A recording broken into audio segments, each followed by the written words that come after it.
Robert, thank you for joining me. Bailey, good to be with you. You're out in your van next to a 5G tower on the east coast of Australia, right?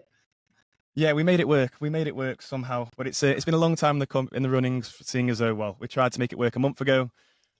Bit on my half of just being 25 and unorganized and doing all this. So, Well, I know. Part of that time I was off in my van camping as well. So it's good to catch up with you. You're different continents, different parts of the world, and wonders of modern technology. yeah, it really is. It's amazing how it can work, and I'm blessed for it. Being able to speak to people like yourself, people of such knowledge, wisdom, experience, and people who've got a good, interesting perspective as well. Yeah, I'm an interesting guy. I think so. You've got to have the confidence to think so yourself, haven't you? Yeah, why not? I wouldn't keep doing this if I didn't think I had something to say. So yeah, thanks for the invitation.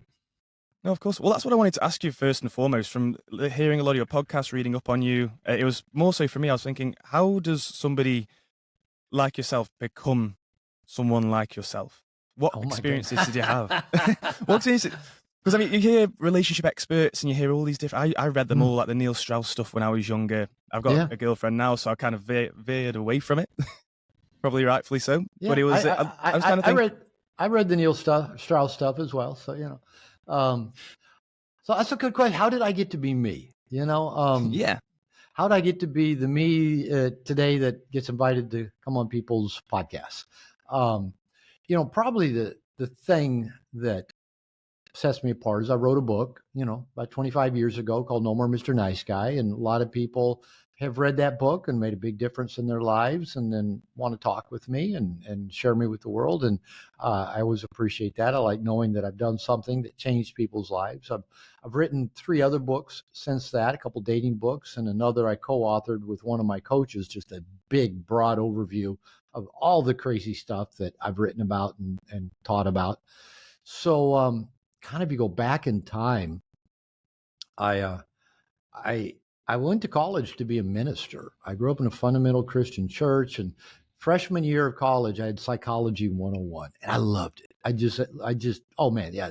So I was able to, create a degree that gave me both ministry and psychology. I went on to get another degree in ministry related to marriage and family therapy, and then got my doctorate in marriage and family therapy, all by the time I was 29 years old. I was a minister for 8 years. I'm no longer religious, so it's always kind of a interesting, justification. And about 30 years ago, I was in my second marriage, 3 years into my second marriage, and my then wife said to me, everybody thinks you're such a nice guy, but you're not. You can be mean, you can be hurtful, you can be passive aggressive, you can blow up at me, you can be controlling. I can't trust you. You need help. And I thought, I need help. I'm the good guy. I try to do everything right. I try to make you happy and please you, but it never works. And you never want to have sex anymore. And so, I took it as an ultimatum. I'm a big fan of ultimatums, actually. I've worked as a marriage therapist for over 40 years, and people say, don't give me ultimatums. And I go, actually, I'm a big fan of them. People need incentive to behave well. So I actually went to go figure out why my wife was unhappy with me. And I landed in some good places, landed in a 12-step group where I began to learn about shame and releasing toxic shame. I got with a therapist. That was good. I got into a men's group that dealt with sexual shame.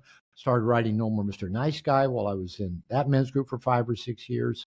I've been working with nice guys working exclusively with men for about 20 years. Since really No More Mr. Nice Guy came out and really started making a difference.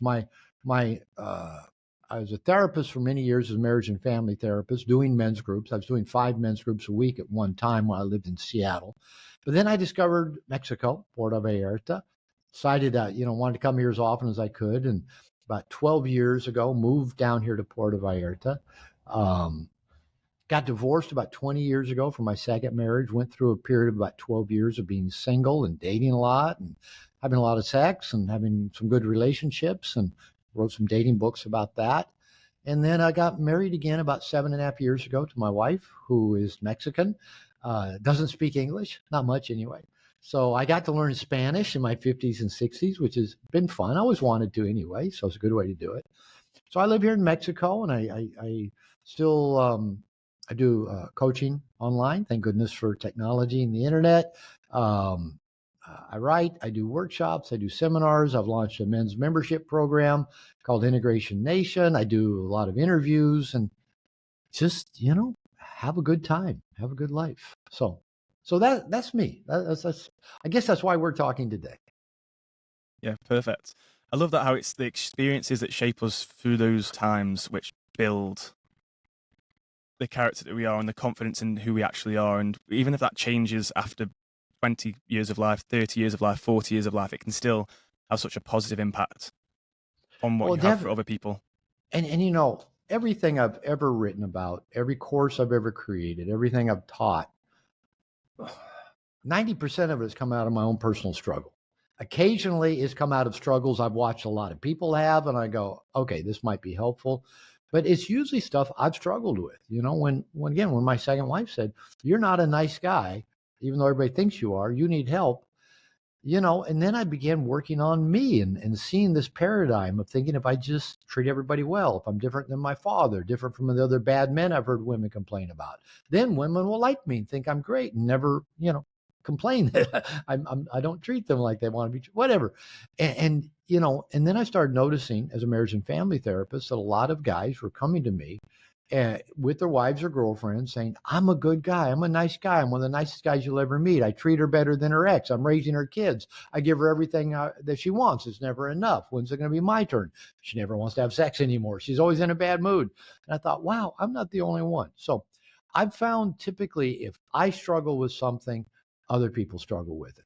And if I can find answers, if I can find things to shift the paradigm, shift my reactions, maybe that's helpful to other people as well. So that tends to be what I write about, what I teach about, is just where I've gotten stuck, where I've bumbled my way through situations that, we don't come equipped with an owner's manual. And most of our parents weren't very well equipped to teach us to handle everything we needed to handle in life. No parents really ever could do that. And then we grow up to be teenagers and then adults, still without having good guidance. Just a quick example. I had Mark Manson, the author of Models and Subtle Art of Not Giving a Fuck. He came on my membership call yesterday, and we got to interview him. A lot of the members got to ask him questions, and he answered a question. One of the guys had his 2 adolescent sons on the call, and he said, "What advice would you give to teenagers?" And one of the things he said is, well, you got to start paying attention to what's empty calories, on the internet and social media, what doesn't really nurture you or serve you. And I asked him, I said, how do you figure that out? I know what comes in a can or a package probably is going to be empty calories. So if I eat it, I know I'm getting it. But you don't know that when you're 13, 15, 17, that the information you're getting. And now young people are just, when they were 3 days old, their parents put a cell phone in their hands to entertain them. So they've been pushed information, entertainment that, since they could look at a screen on a smartphone. How do you know? How do you know what's good, what's valuable? I work, with a lot of young men, whether it's tail end of millennials or Generation Z, most informed human beings on the planet. But how do they know what they know is actually good information? Is it healthy? Is it good? Or is it empty calories? So even, with Mark Manson sharing that, somebody who's studied and written and worked with a lot of people, that's the challenge to how do we get the good information to help us live our best lives, whether we're 13, 35, 55. There's a lot of information out there, but like somebody posted on my online forum a few weeks ago, said, Robert, I've been reading, your stuff about relationships and dating essentials. How would you combine that with John Gottman's approach and Red Pill approach? And I go, don't fucking try. Don't try to, make John Gottman, Red Pill, and what I teach somehow all go together and overlap. But that's what we're up against. you look over here and here you got, this person's point of view. And then, I've been working on with a nutrition coach for about 3-4 months now. And I'm down to I'm as lean as I've been in 25 years. I'm down to 81 kilos. I got weighed. Congratulations. So excited. And, I've been, counting macros and doing all that and watching a lot of podcasts and interviews, about nutrition and health and, really good people, Peter Attia, Chris Williamson, Stephen Bartlett, they have a lot of good guests and a lot of intelligent people. And I run all this information by my nutrition coach. And, and she's got her own point of views. And the thing is, I hear one guy say, SOS, sugar, oil, and what was the other one? Sugar, oil, sodium. That's what it is. Salt. Terrible. They're evil. Then you find someone else over here who says, if you hit your protein marks and keep under certain calories, you can eat nacho cheese, Doritos, and Twinkies, and you'll lose fat, which apparently is true, right? So how do you know, what's the good information that's going to help you guide your life? And so, anyway, there's the ongoing question. Well, I think I believe for myself, and I try to look at things with a grain of salt, seeing it with my own, say, to a certain extent, lack of wisdom at my own age, knowing that there's so many amazing, smart, intelligent people with amazing experiences who've lived through these things, who have figured it out. Well, I used to assume had figured it out. And now I feel like, okay, they figured it out for themselves. And there's a lot of people at that younger age who are just grasping at the walls looking for an answer. And you hit the nail on the head very early on, I feel, when you said the things that you talk about are through your own experience. Yeah. So you can speak about them with conviction. You can speak about them with your truth. Also have the intelligence to be able to turn around to people and say, no, this is my truth. This is what I believe has worked for me. And it helps a lot of people because it resonates with them who are in similar situations to yourself. And I find it so interesting how with the internet, with all the knowledge in the world available to us, that beforehand it was kind of simpler because, again, you don't know what you don't know. Oh, yeah. You're going back. At 68 years old, I still don't know what I don't know. And, I honestly and truthfully joke about the two most common thoughts I have are, I don't know, and does it matter? There's a lot of things I'm just not sure matter all that much. How do you figure out what works in just a sea of wisdom? And I like what you said. Most people that are out there teaching something are teaching what worked for them. Maybe some people are teaching, what they know will sell and what people will buy. That happens a lot as well. But everybody's situation is different. My situation is different. Not everything I say to even other men who identify as being nice guys, not everything I say is going to apply. And that's one thing I found when I started working with nice guys. I assumed maybe they were all just like me, that every guy that was saying, I'm a nice guy, I treat her better than her ex, blah, blah, blah, blah, blah, and she never wants to have sex anymore, and she's always in a bad mood. I thought, well, I can finish their sentences. So I assumed we were all the same. I assumed maybe we all had, angry, critical fathers that we tried to be different from. We maybe all had codependent, needy mothers that we tried to rescue. A lot did, but not all of them. I assumed that we all, were oblivious to our toxic shame. It was so compartmentalized that we thought, I'm a nice guy. Why wouldn't everybody like me? But not everybody was. I found out I'm so bad nice guys that their toxic shame was right up here. And they live in a constant fear that if anybody knows me, they're going to find out what a fuck up I am. And so, I found that there's a lot of different kinds of nice guys even who could relate to the nice guy paradigm, but weren't just like me. And so that was actually a good awareness to know that just because this described me and worked for me doesn't mean it's going to describe every other person who even identifies as a nice guy or worked for them. And so, it's good information to know that we can say, this worked for me, try it.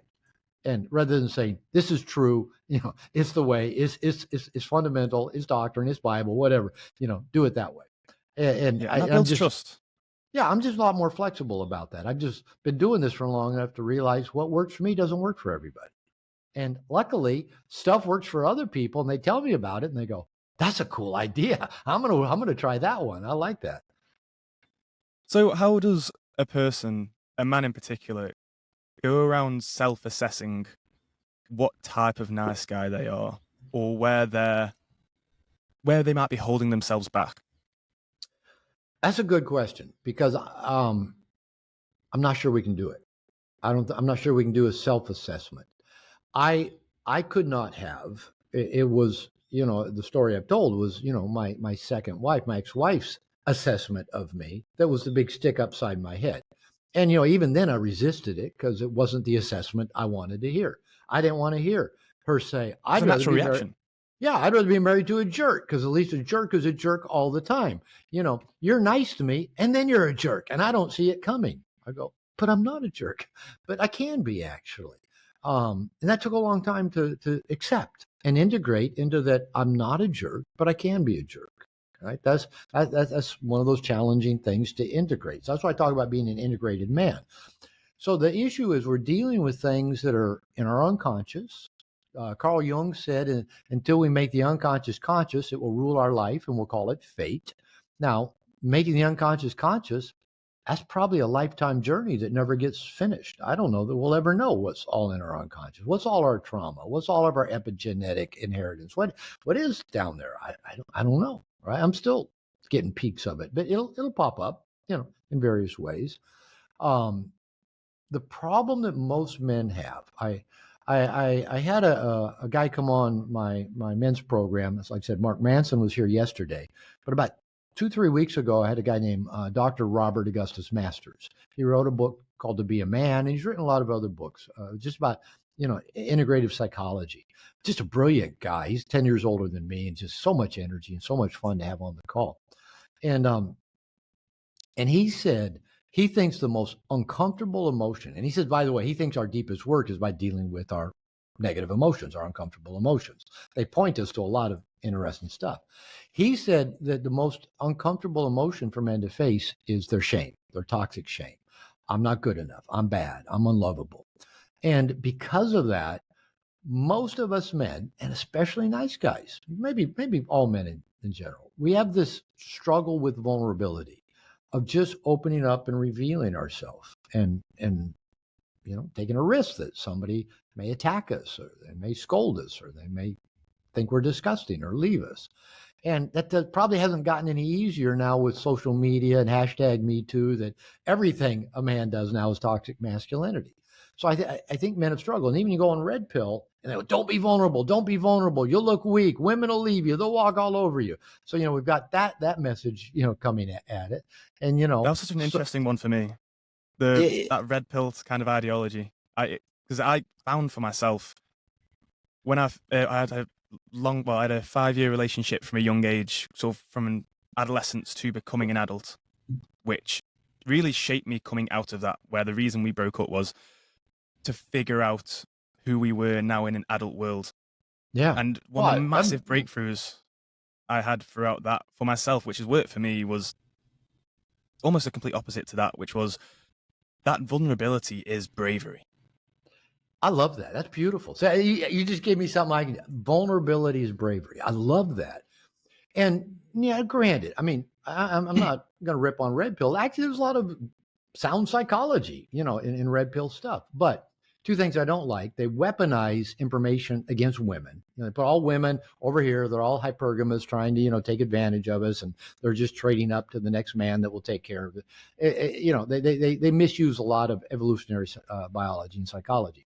The other thing they do is they put men in hierarchies. We got red pill, blue pill, these high quality men and average frustrated chumps, and I don't like that. I don't like anything that weaponizes anything against anybody else, or especially hierarchies men. Oh, I'm alpha, you're beta. Oh, bullshit. Come on, we're brothers. So let's help each other. Let's work together. So I don't like that stuff. But yeah, there's some, but again, that's what's out there is the information that people are getting. So we're getting these messages. Don't be vulnerable. I doubt Andrew Tate's teaching any young men to be vulnerable. He's teaching them to hustle, So whatever that might mean, be like Andrew Tate, right? So, and then if you're like an entrepreneur, you're going out there, 10x your business, build a bigger click funnel, take it to the next level, don't leave anything on the, all of this is going, but yeah, who am I, And so they're rally cries. Rally cries. I see them as rally cries. It's a very, let's say the red pill's quite an easy pill to swallow. And when you've got a group of men, which is something we lack so much in today's day and age, of just having a group of That men being able to go in the right direction and pull together. That when you have that environment, or like, I'm a big sports fan, I've been in sports teams my whole life, and that's, if you can all rally and cry and go in the same direction, you kind of just, you've got your blinkers on. You're dead focused. You're dead straight. Nothing else can filter your view. So that brings me back to the question: how do we self-assess? We don't. We need a tribe. We need a team. We need, comrades. And that's why I'm a big fan. Men need community. Our ancestors lived in tribes. They went out, they hunted together, they gathered together, they fought together, they battled together. They came and fucked the women together. They did everything as a tribe, and they survived as a tribe. The lone wolf died and didn't pass on his DNA. So we need that. But nowadays, so many men, well, probably has been a struggle for a while. But now that we live in, boys are growing up in single parent families with just their mothers, not connected to their fathers, don't play on a sports team, don't go in the military. They sit in their room on a computer screen and watch stuff, read stuff. They're in their heads all the time. They're not being challenged anyway. They're not with other men. They're not being mentored. They're not being initiated.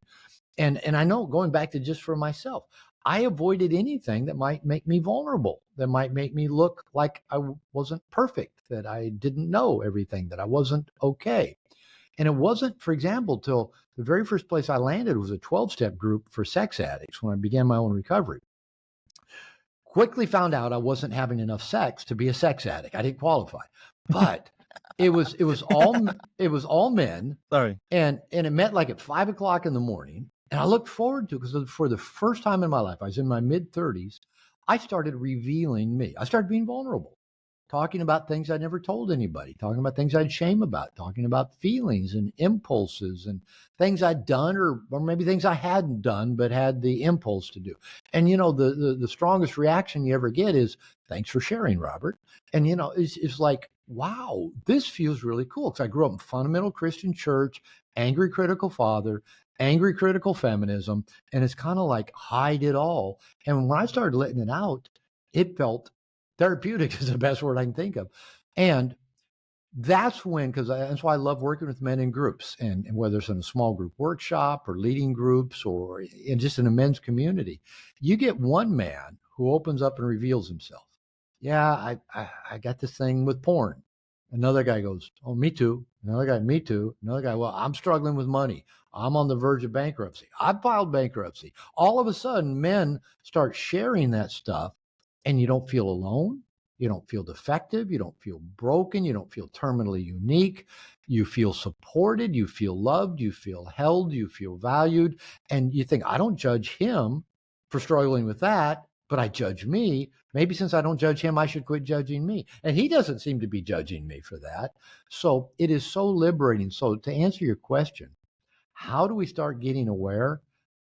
I'm convinced we either have to get a coach, get a therapist, get a mentor, get a group, ideally, whether it's a 12-step group, men's group, some kind of membership program, and consciously start opening up and revealing and talking about things you don't really want people to know about you, and find out miraculously people like you, maybe even like you more because you're real and they can relate to you because they struggle.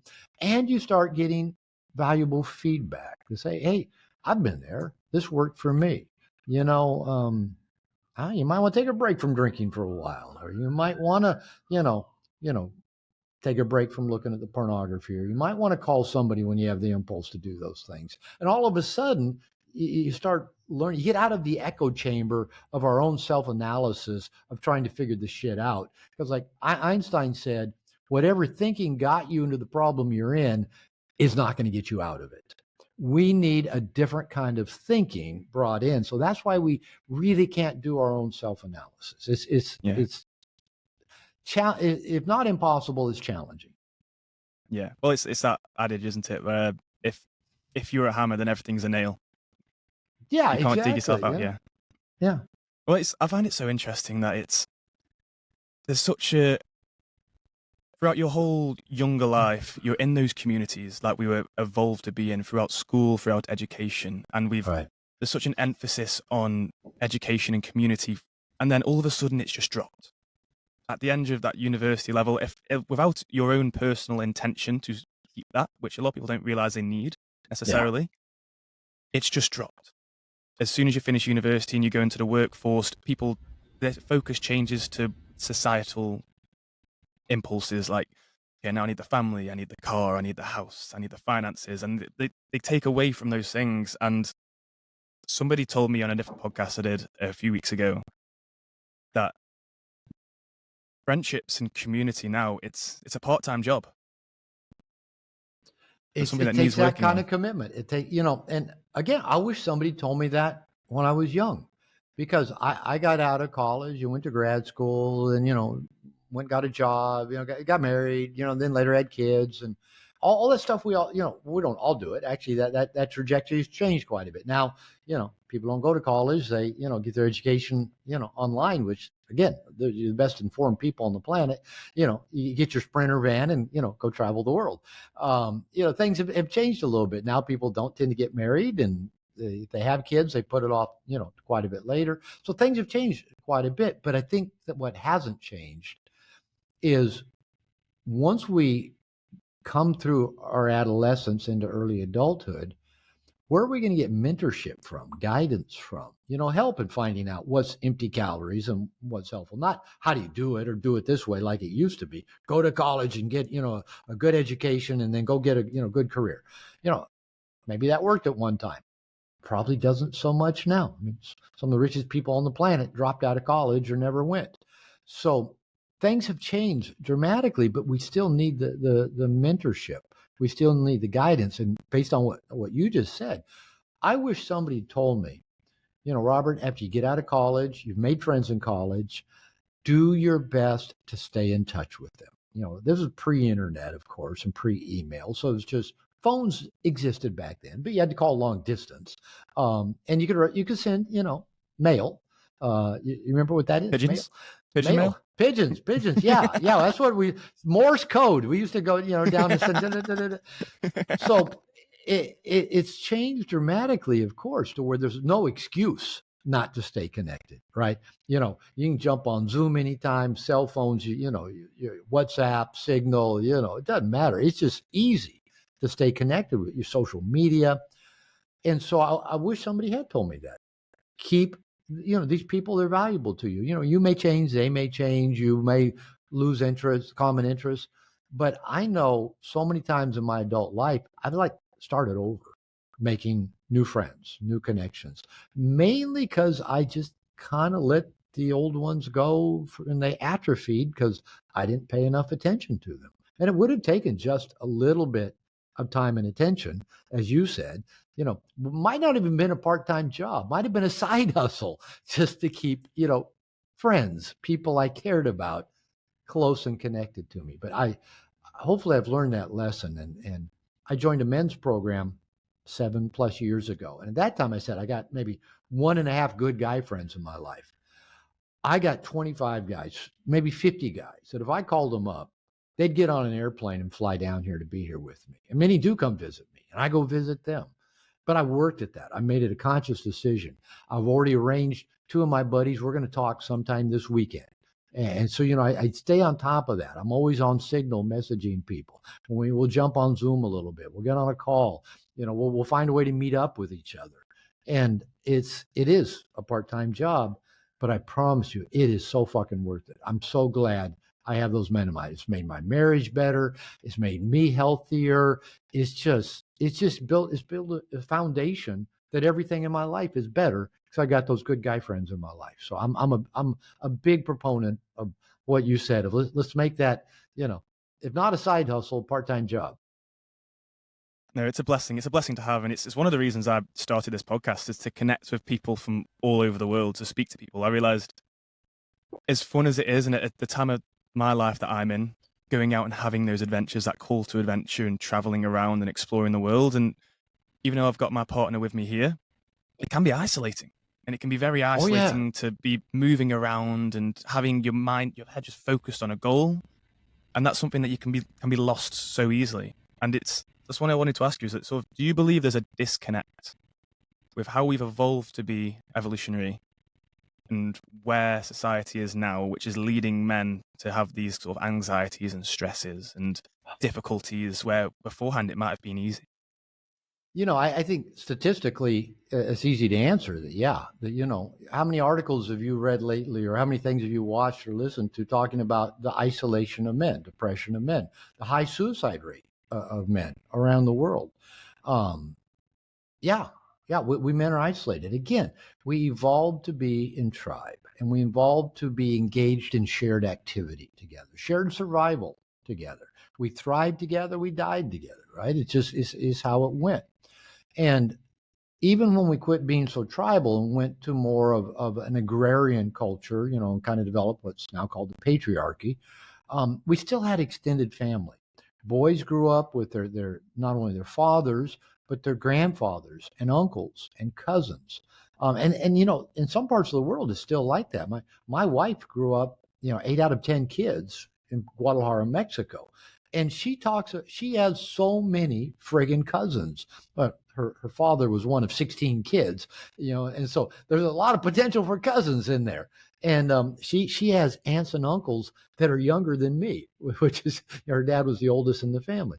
And so culturally, it used to be you had a lot of cousins. You had uncles around you. And so, and maybe you became an apprentice. Maybe you were trained from a young age, to be able to put shoes on a horse, or, to do some other skill set or trade.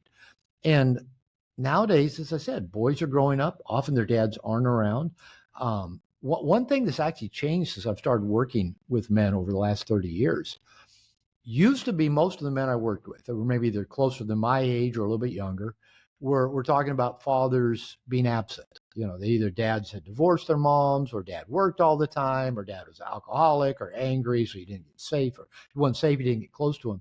Nowadays, a lot of the young men I talk to, their fathers were around, but their fathers were nice guys. And I know, because my son's going to be 39 in a couple of weeks, and he had a nice guy father. And mostly what most young men learn from their nice guy fathers is, don't piss off your mother, because that's what dad's trying to do, is not piss off his son's mother as well. So that's all the training we get for life. So, but we used to have men in our lives that trained us. Now you got the average boy, parents get divorced, grows up, maybe just with mom, maybe some siblings, maybe not. Again, with technology, you don't have to interact with anybody. You go to school, maybe, you look at, I don't know if you follow the news of this, but, a young man shot at Donald Trump, just a week ago. It was a week ago today, coming up 2 weeks ago. And you look at this guy's profile, and everybody that talks about him says, well, he kind of always sat by himself. He always had headphones on. He was always into technology. He never talked. He occasionally did some dumb stuff, and that's kind of the average young man nowadays, is he's just got headphones all the time, looking on his phone. He's on technology, playing video games, surfing the internet, and doing dumb stuff, because that's what adolescent boys do. They do dumb stuff. Our prefrontal cortex doesn't develop till we're 25. So we do dumb stuff. But there's no men in these young men's life to help them. Because I remember getting a call at 2:00 in the morning years ago from the police department and saying, are you the father of, said my stepson's name. And I go, yeah. Well, we have him, in the juvenile department down here in Tacoma, Washington. And I said, what'd he do? Well, him and some buddies, they went into this empty house that was for sale, and they were in there, and we didn't find them with any alcohol, but kind of the arresting officer did notice the smell of alcohol, but we're going to let that go. And he goes, you can come pick him up at 7:00 in the morning. And I go, okay. And so I went and picked him up. And the next day, he and I are going for a little walk. He was probably 15, 16 at the time. I think maybe freshman in high school. And we're taking a walk around our neighborhood. And we're just talking about, what were all the bad decisions involved in this? And I wasn't scolding him. We were just having a conversation. How do you know a good decision from a bad decision? Yeah. Pardon? You have a laugh about it. So my dad did as well. It was, if I did something wrong, it was depending on the severity, obviously, and whether it was just juvenile, growing up, misdemeanor kind of things. It was like, oh, I've done this. Just be a bit smarter, and you have a conversation, don't you? You have a conversation. But as we're walking through in the neighborhood, having a conversation, there was this empty lot right behind our house, actually. And it was kind of a pretty steep hill going down. And they were kind of leveling the lot to build a house on it. And there was a little like Bobcat tractor there, just sitting there. It was a weekend. And so, there were no work going on. But this Bobcat tractor was there. When my son and I walked by, the keys were in that Bobcat tractor. My son and I are having a conversation about bad decision making versus good. How do you know that? And he goes, "Hey, Pops, look, the keys. Let's take it for a spin." And I'm going, I go, that is the exact right thing his brain should have been thinking at 15 years old. But where do young men get some saying, like there was another situation. Him and his buddy were talking about this, something that made the newspaper. It was a year or two later than that. He was a little bit older by this time. He was driving. And in the newspaper was a bunch of kids went to a party in this small little kind of backwater town not far from where we lived. And a woman in her 20s could buy alcohol and was providing them with alcohol. These were all underage kids. And then afterwards, after drinking, they all went and got in some small car, like 5 or 6 of them, driving around, just joyriding, I guess. The woman was with them, a bunch of teenage boys. Somebody's taking a video of this, and they get in a car accident, and everybody was killed except for the young woman. And seems paradoxical.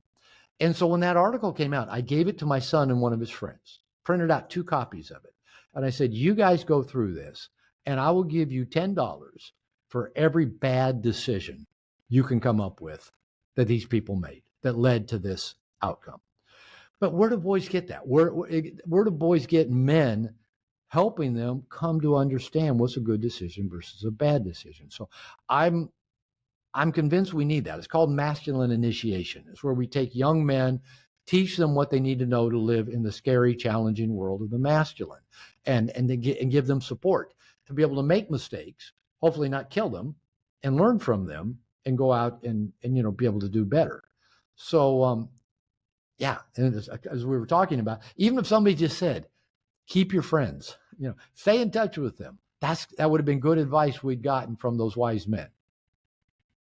I find it so interesting that I was listening to the Jordan Peterson on Joe Rogan's podcast yesterday, and he had a very similar sentiment from a religious perspective of... Jordan Peterson goes on Joe Rogan? I've never seen that.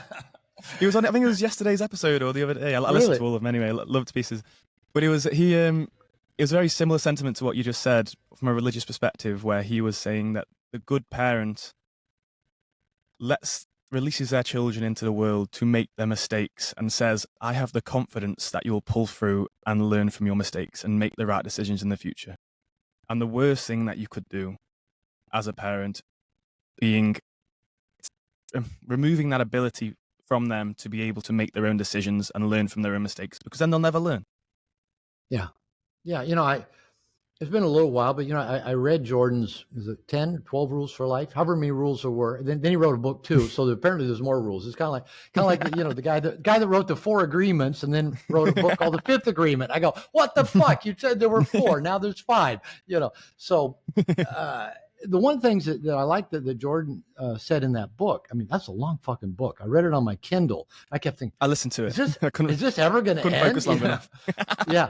But one of the things that I really took away that I liked, that he said, parents do their children a disservice when they don't socialize them to be able to get along with other kids. Because he said one of the greatest predictors of failure in life is a child adolescent's inability to make friends, to be accepted by their peers, to fit in. And he said, so if you don't teach your children to fit in, and he's probably the parents who were reading that book were probably not the problematic parents. It's probably the parents who don't know how to fit in themselves, who aren't going to read however many rules for life Jordan wrote about, who are going to say, you know what? I really need to help my child socialize. I can't let them be this way or that way, because if they keep being that way all their life, it's going to be problematic. I just thought of an example when I married my second wife. She had 3 kids, and I ended up raising 2 of them. One went to live with his father, the oldest. but her daughter was probably 6 or 7 when I came into her life. And I mean, she was a lovely young girl, but she had this impulse issue. She would just scream and throw fits and slam her doors and this. And, I kind of grew up, with kind of more the angry, critical, domineering father. And so, I grew up during kind of that generation. Oh, be more permissive. Let the children express themselves. And, I remember talking to my wife. I said, you know what? This isn't healthy. If she gets to be 15, 16, 17 years old, gets a boyfriend, and acts that same way with a boyfriend, she'll never keep a boyfriend. I didn't know about nice guys at that time. I hadn't done my own nice guy work. She could get a boyfriend that would put up with that shit. But I told my wife, we're doing her a disservice if we are, patient and understanding and try to get her to talk about her feelings. And so we just actually drew a line, says, if you're going to do that, go to your room, and don't come out of your room till you're done doing it. And she'd go to her room and, slam the door. And, I remember my wife and I told, if you slam the door again, we'll take the door off. She had to test it. She did. And bless her heart, my wife, my ex-wife had her share of issues. I did too, but we parented pretty well together. Bless her heart. My ex-wife went and got a pair of pliers, took the pins out of the door hinges, and my daughter did not have a door for a few weeks. And it's kind of like, no, that behavior does not serve you. And you know what? More quickly than you would think, she actually began to evolve out of those kinds of just impulsive, throw a fit kind of behaviors. So again, yeah, we as parents, we do have to give our kids. When I was doing family therapy, I would ask parents when they brought their kids in for therapy. I said, "What's your goal of parenting?" I don't know. Most parents hadn't thought about their goal. And I said, how about this? Let's make a goal of parenting. It's kind of like Jordan Peterson, is to help your kids get to be happy, fully functioning, responsible adults somewhere in their early 20s. Okay, how do we do that? Well, you reverse engineer it. What skills are they going to need in their early 20s to be happy, responsible, fully functioning adults? Accountability, know how to cook for themselves, wash their own clothes, pick up after themselves, delay gratification. I used to include pump gas and balance a checkbook. I'm not sure if those are essential life skills anymore. I don't think anybody even writes checks anymore. But one time, those are eventual life skills. So, yeah, we need those kind of initiations into adulthood, whether it's from our parents or other concerned adults, or maybe even on the internet might be a source of that. I think it's an interesting catch-22, how evolutionary, with attraction especially, how sort of the general average age of having children for the first time, or having all of your children, maybe in your sort of early to mid-20s, where you very often haven't figured things out yet yourself. And if you haven't figured things out yourself, obviously we'll never completely figure things out. But if we haven't figured things out for a large part... I'm still working on it. Part of the journey. But if we haven't figured things out for a large part for ourselves, we often bring and raise children into this world who have similar issues, or even the complete opposite issues than we had. Sure. Which comes back to what I've always thought evolutionary, and especially with that kind of push-pull, no more Mr. Nice Guy, is that a lot of times, whether there's that, when you've had that sort of not perfect upbringing, or they're not the one you'd want for your child, if you're wise enough and you've learned enough from that can be attractive to some people. That kind of push-pull, that kind of the negative side, that no more Mr. Nice Guy kind of thing, because of how they were. What do you mean be attractive? Kind of fill in some dots for me here. I'm probably not explaining it too well, but I mean it as in,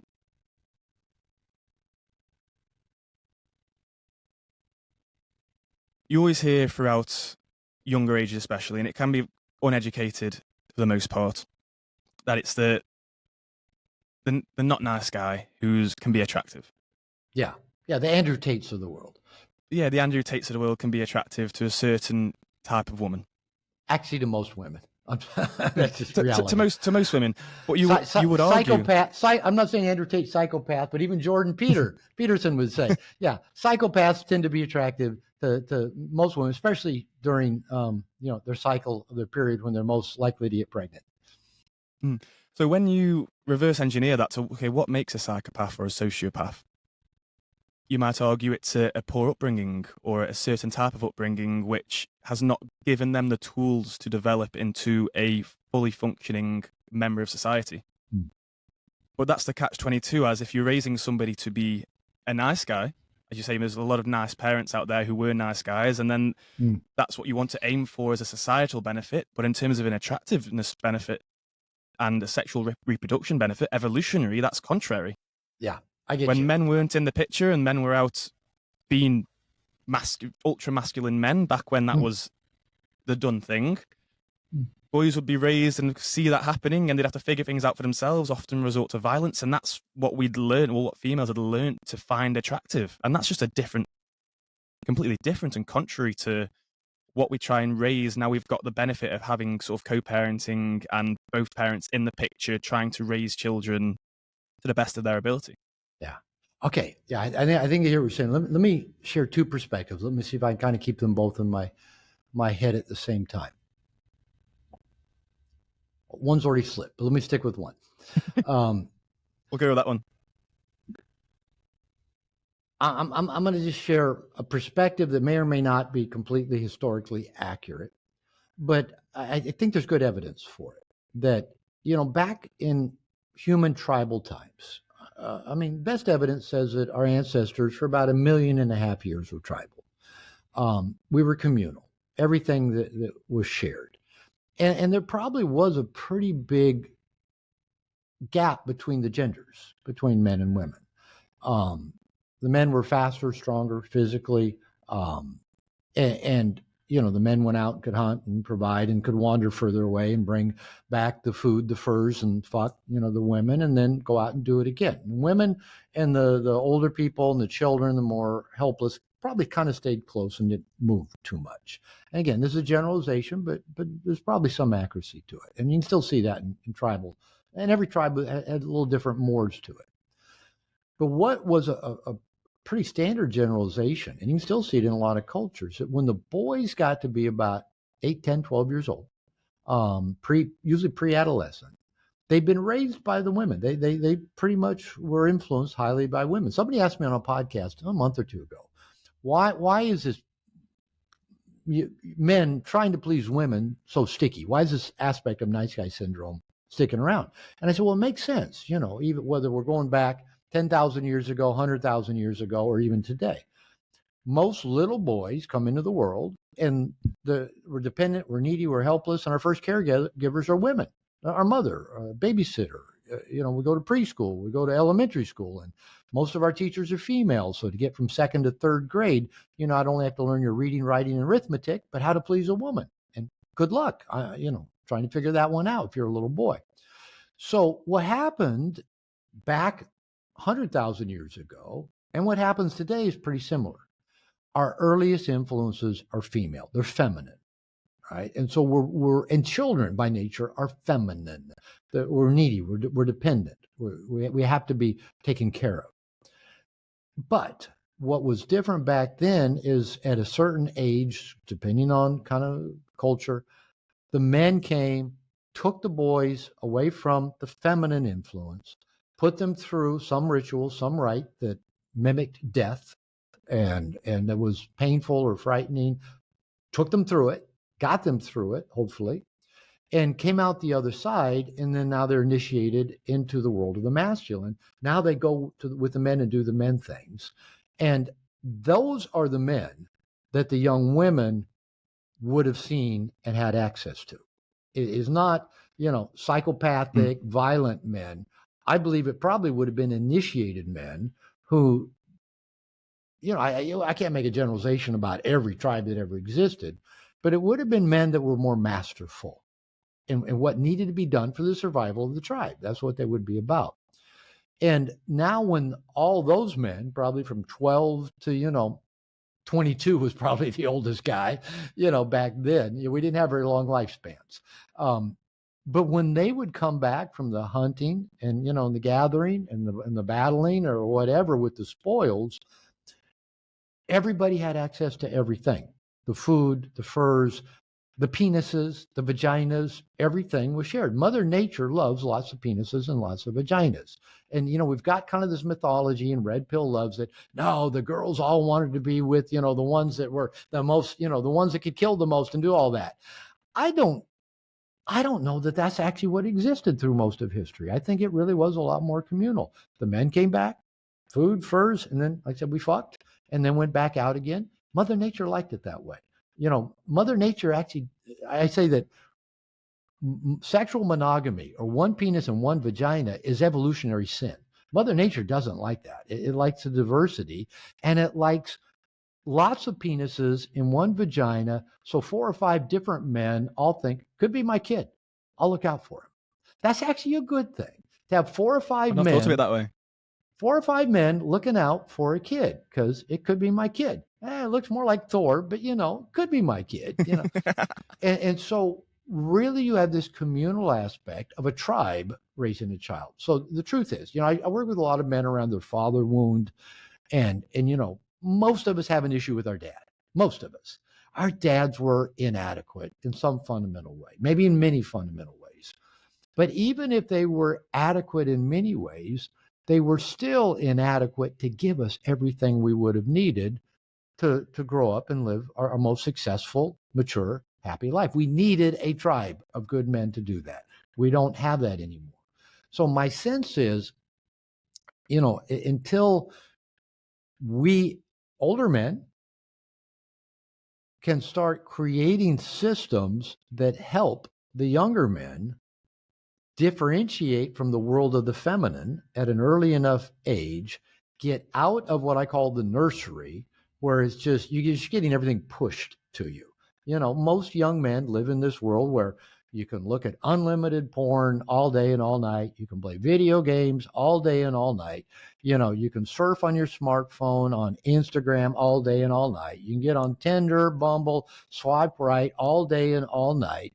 You can waste hours on the internet. You can doom scroll. You know how many men tell me how many hours a day they waste just watching YouTube videos, podcasts? It's good stuff, but you can waste a lot of time, on YouTube. And it's all push. And while you're doing that, you can eat junk food. You can order food to get it delivered to you. You don't have to go out and kill anything. You don't even have to cook your own food. You can watching binge on Netflix. You can just do all of this stuff that's pushed to you while smoking good dope and drinking cheap alcohol. It doesn't matter. There's nothing required of a person to actually survive anymore. And that's nobody's fault. It's the world we live in.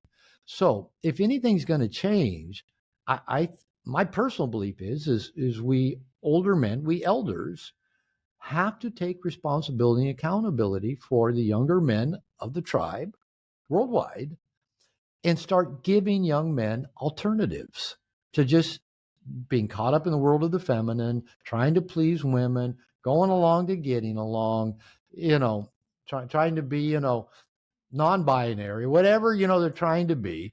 And not that we're preaching some, patriarchal or traditional masculinity, but a masculinity that involves accountability, the delay of gratification, the caring for one's own person and body, discipline, structure, support, connection with other men, honesty, authenticity, good qualities that have to be taught. I don't think we just inherit them or grow up with them.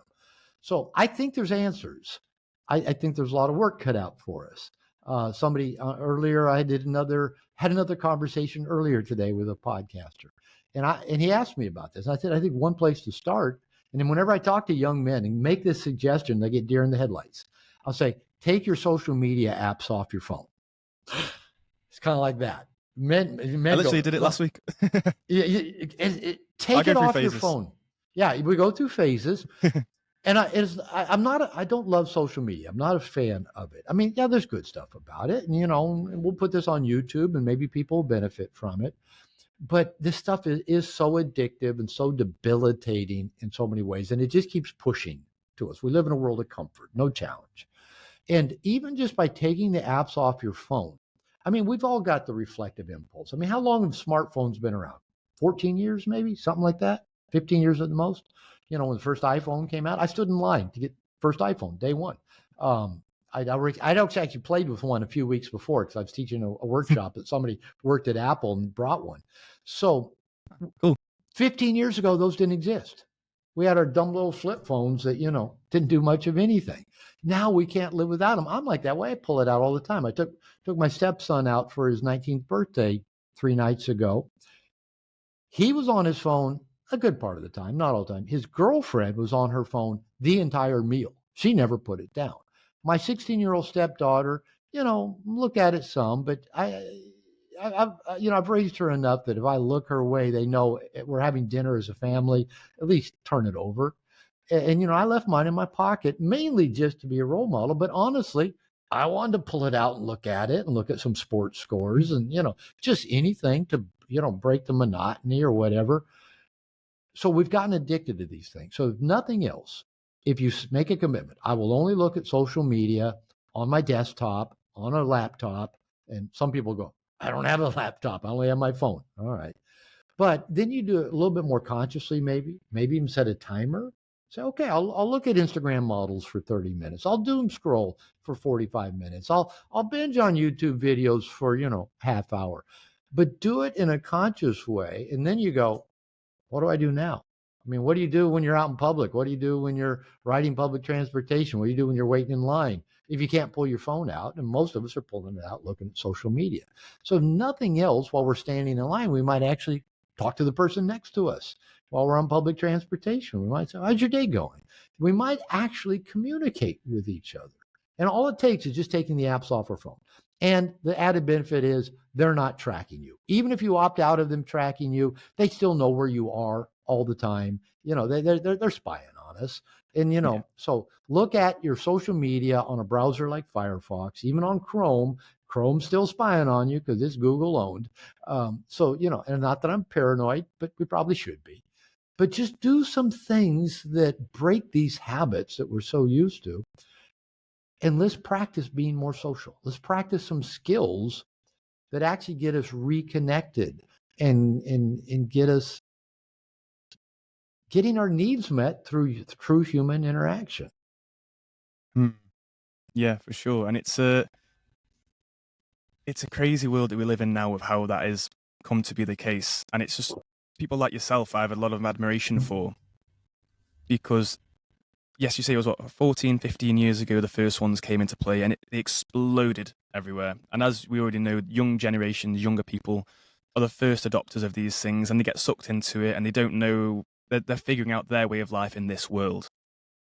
And it took a while, which is probably why we've developed to where we are now in terms of the type of media that we have available. Like you're saying, how do you know who to trust? How do you know who to listen to, who to learn from? Because the elders, the wise ones, the experienced people didn't know what it was and were very late adopters for the most part.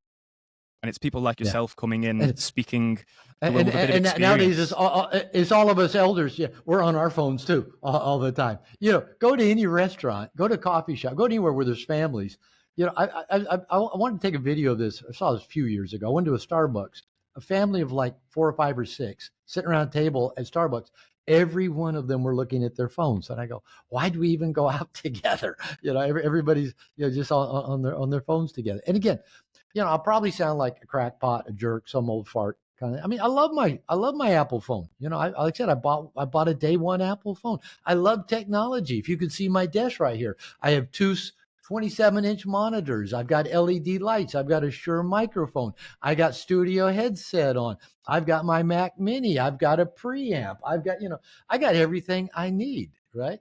I love technology. I'm not anti-technology. I'm not anti the idea of social media. I'm just not. I don't love what it. It's what comes with it. Yeah, it's what comes with it. And I was, well, looking back, I don't know whether or not it was intentional or not, but I felt like I was lucky enough to be raised in a family where we'd all sit at the dinner table together.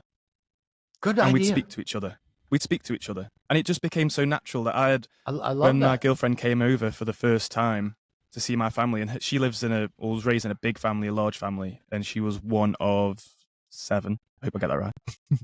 One of 7. Hmm. And she's the youngest of 7, where the oldest is about 15 years older than her. And a lot of them have moved out, got kids of their own, and they never sat at a table talking to each other. It's a big house, and they're all kind of doing their own things, somewhat isolated, even though they had a larger available pool of people to learn from and speak to. But there were And she less came of to them my actually connecting. Yeah. In my household, it was my mum, my dad, and my younger brother, 2 years younger. And she came over, she sat down at the table, and she was almost like a rabbit in headlights at times, looking around. It's like, what's going on? It's almost, for a lot of people, it's intimidating to have that kind of in-your-face conversation where, for me, it's relaxing. I love that, being able to communicate with somebody, speak to somebody, and just unwind. And I feel you learn so many valuable skills from that, which a lot of people aren't necessarily getting now. And those people who didn't have that 10 years ago when it was rife are now having children of their own and instilling that behavior. And not so much it's a behavior that's necessarily negative, but more so the fact that compounds to you're not learning a skill. And if you're not learning a skill, even worse, you could potentially be learning a negative skill. Yeah, that's a good way to put it. Negative skill.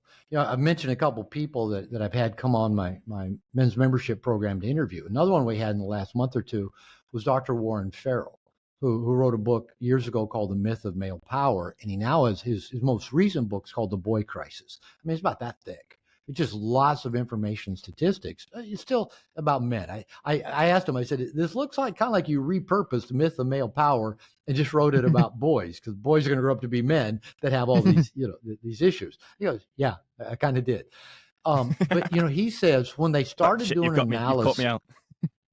Yeah, he's a smart guy. When they started doing an analysis, he said, of all the factors that negatively affect boys, and he said they started out with like 16 major factors, and he said when they really got it boiled down, the number one factor that was most significant of how it affected boys was a connection with father.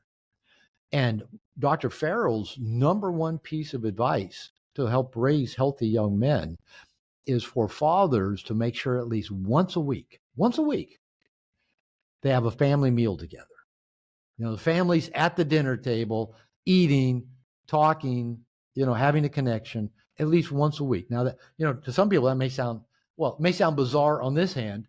Oh, the whole family comes together and eats at the same time and eats the same food, or the other, what, people don't eat their meals together?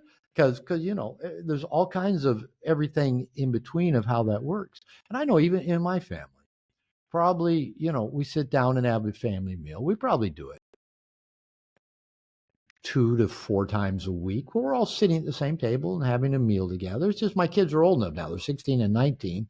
They're going different directions. And my wife and I are going different directions. My wife goes to dance class 4 nights a week. So, there's all those factors. But one of the things we've always done since I've been in this family is when we do sit down and have a meal, we all hold hands and we go around the room. And I make them do it in English now and say 2 things for which they're grateful. And, and it's usually, often the same. I'm grateful for the food. I'm grateful for family. I'm grateful for our health, or we're grateful for the swimming pool, or we're grateful for Nala, our dog, or whatever. But it's a tradition of just kind of holding hands. And so people come into that, and also we all reach out hands and people are looking, what are you guys doing? And so they grab hands and we just go around the room and say 2 things you feel grateful for. That's just a very minimal little tradition. But I think it's impacted my kids, and I think they'll remember that well into adulthood. That we held hands, and even when the kids were young enough that they really didn't want to hold each other's hands, and we would just have fun with that and be playful, where they could just hold each other's little pinky thing. We'd have fun with it, right? And so even little things like that can be meaningful and provide a structure that helps kids grow up to adulthoods and then create their own structures that give them connection and community. And those are just, as you and I are talking, those are so important. And as much as possible, if we can do that face to face in real life, person to person, have those connections and that community. I mean, this is good. This is better than nothing. But if we can do it Oh, it's face to better in face, it's person. even So better. much better in Oh yeah, person. Yeah. so much Being better. able to read someone, feel that experience of somebody, and you can bounce back and forth. You can sense the underlying tones behind the words between the lines. And that's something You know, I'd love to do. And even with what you were saying with your family and having that, doing that, sitting there holding hands, make a joke of it, and being grateful. I like to look behind the context of what you're actually doing. Okay, so it's not okay. We're just being grateful. It's not just being happy that we've got a dog and looking at these things. It's seeing that you're one of your primary caregivers, one of the people that you truly look up to, has an intent of being good natured and wants to help. It's going into something or going into a situation with intent. And from things I've learned and read through psychology and neuroscience is when we kind of associate these things, the more times we can associate a good pattern with a habitable action, the more often that we link those together. So going into each action, each thing that we do, as much as we can with intent, it's very difficult to do on the fly. But it's a lot easier to do when it's been ingrained in you from an early age to have an intent with what you're doing. We've got an intent here. When we're having a meal, we've got an intent to connect to each other. And it sticks with you. Like next time, it might even come down to the meal that you have. Like you may have had a certain wild experience beforehand where you have a certain smell and all of a sudden there's an image of your childhood pop up in your head. Yeah. But if you, let's say you are having, let's say you have tacos, or let's say you have a pepperoni pizza, and one day in the future, maybe your children might be sitting there with a pepperoni pizza and the first bite they taste, they might not think, they might not connect it to it, but then there's a little link of intentionality of gratitude that is there, which goes a long way to spread out.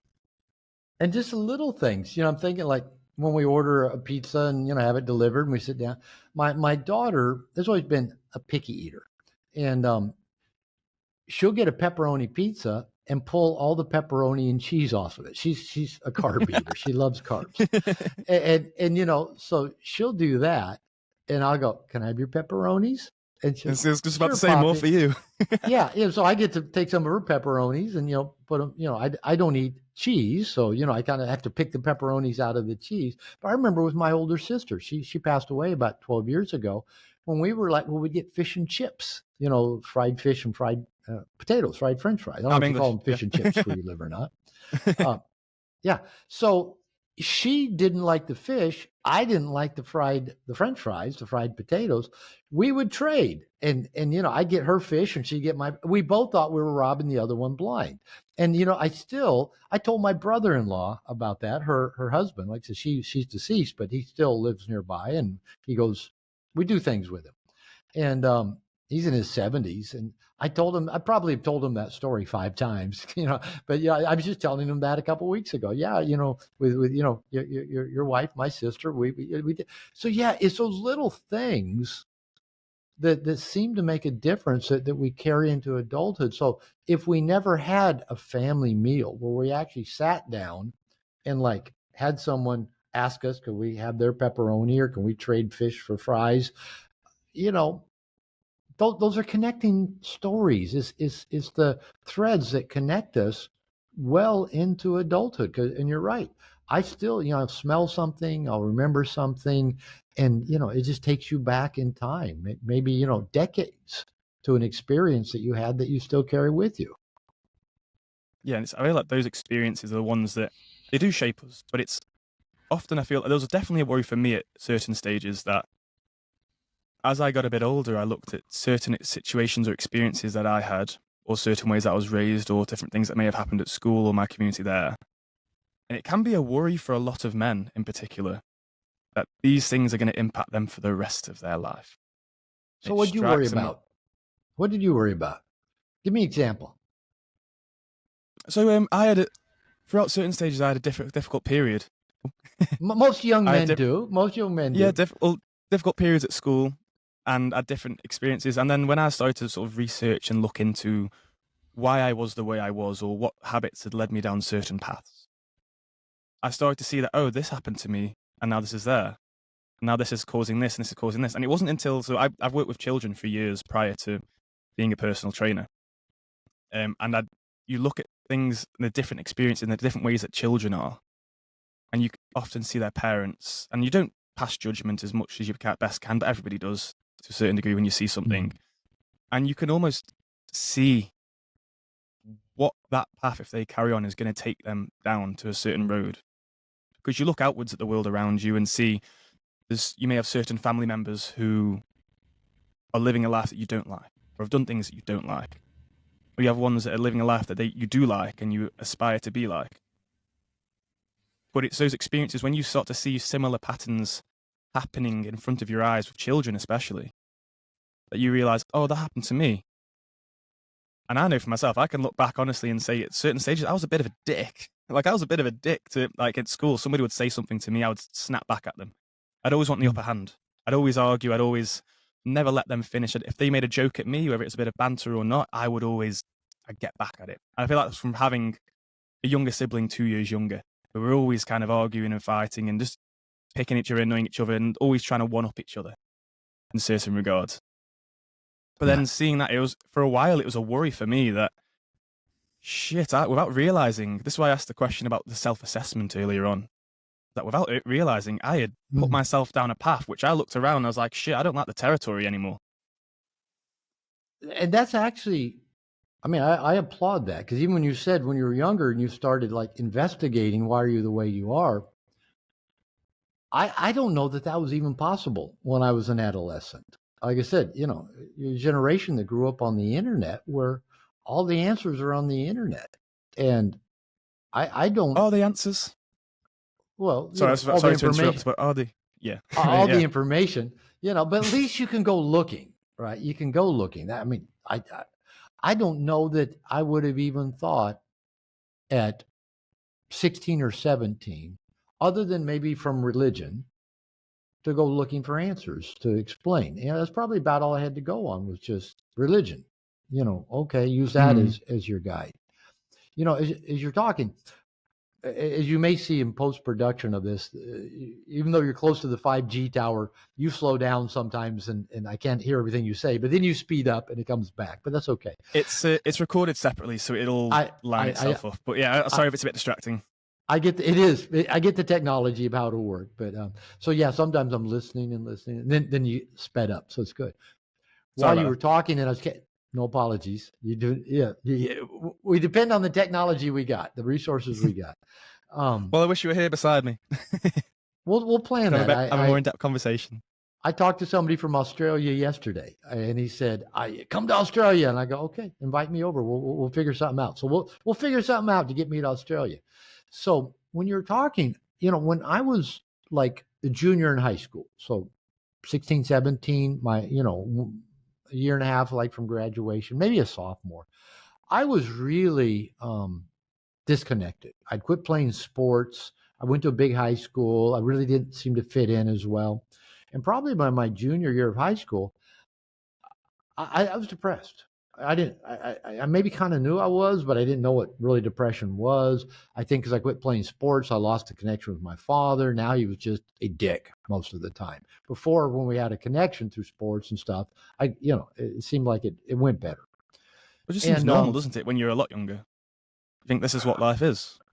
How do you know? What do you compare it to? You compare it to other kids, and I had friends that had crappier families than mine.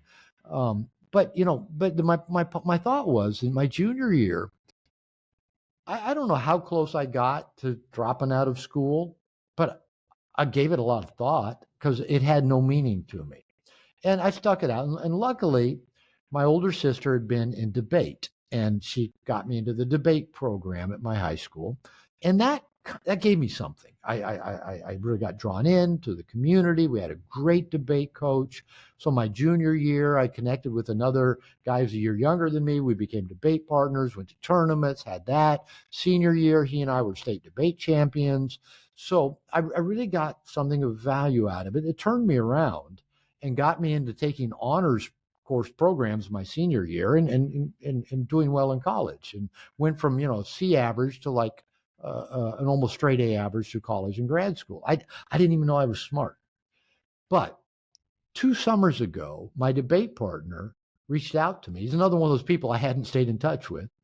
And he said our coach, Mr. Marquis, had passed away a few months before that, and they were having a memorial for him at this date up in the Seattle area where I grew up. And I was already had a trip planned up there then, so I'd already be there.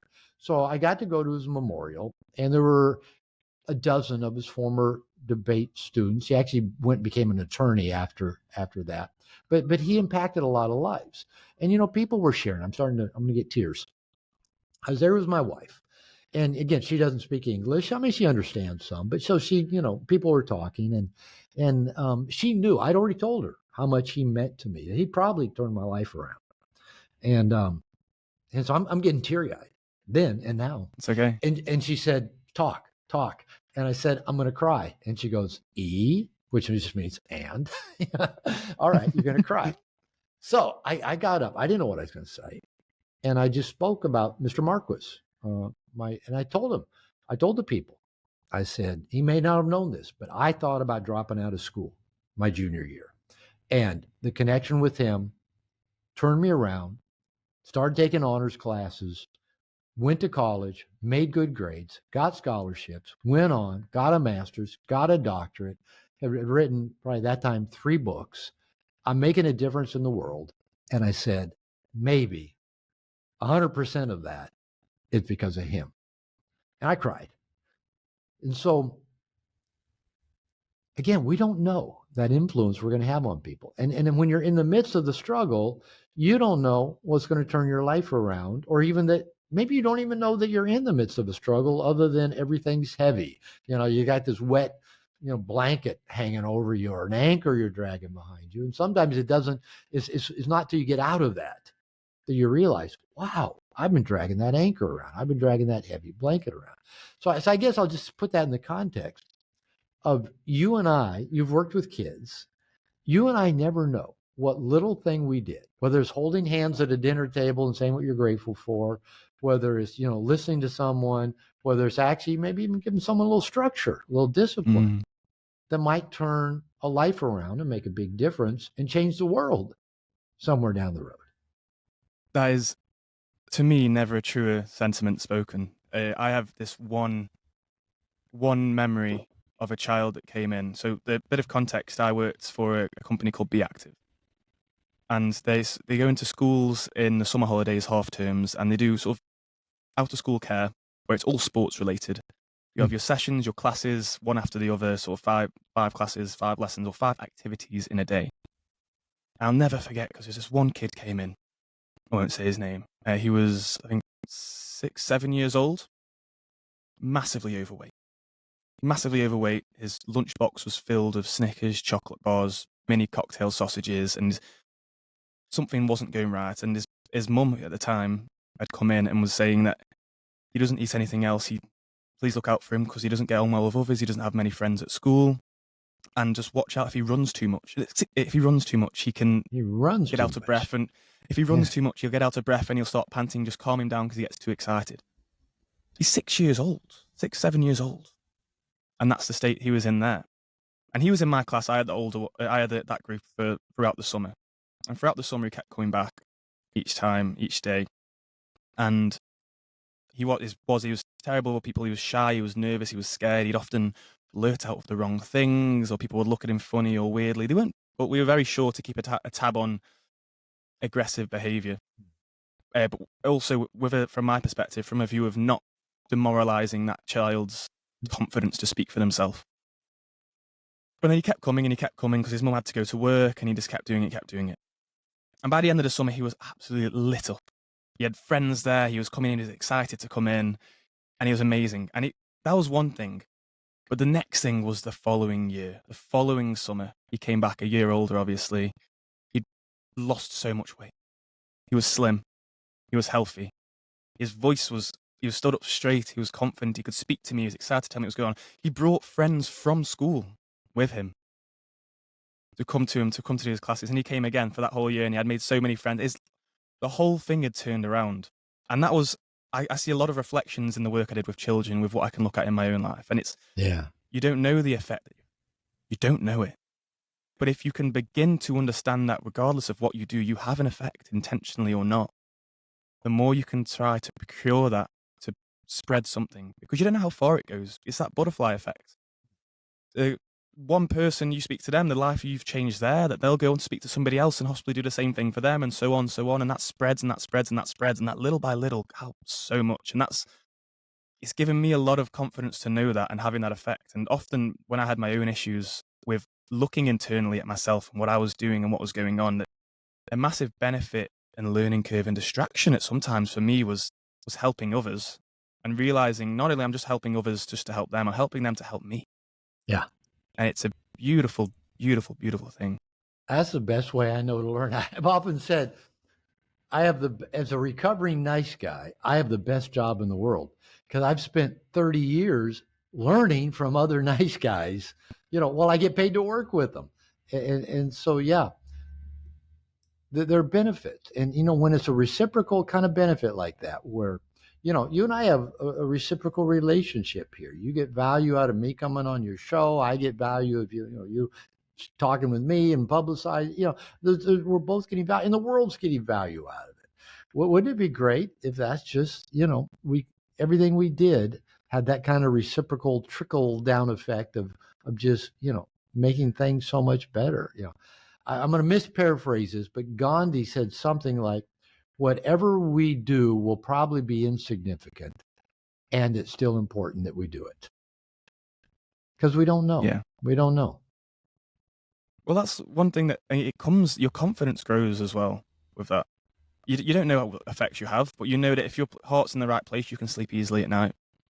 You sleep easily at night. That knock-on effect of that is you sleep better.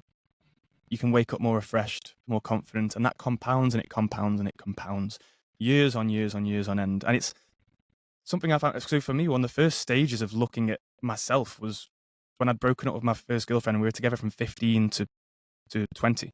Yeah. For me, which is a very pivotal moment in your life, change with lots of change. And I was looking around thinking, when I was out trying to be out and trying to be that guy and make relationships again with women, I was like, that was my first stage of looking at myself like, why did he like him and not like me?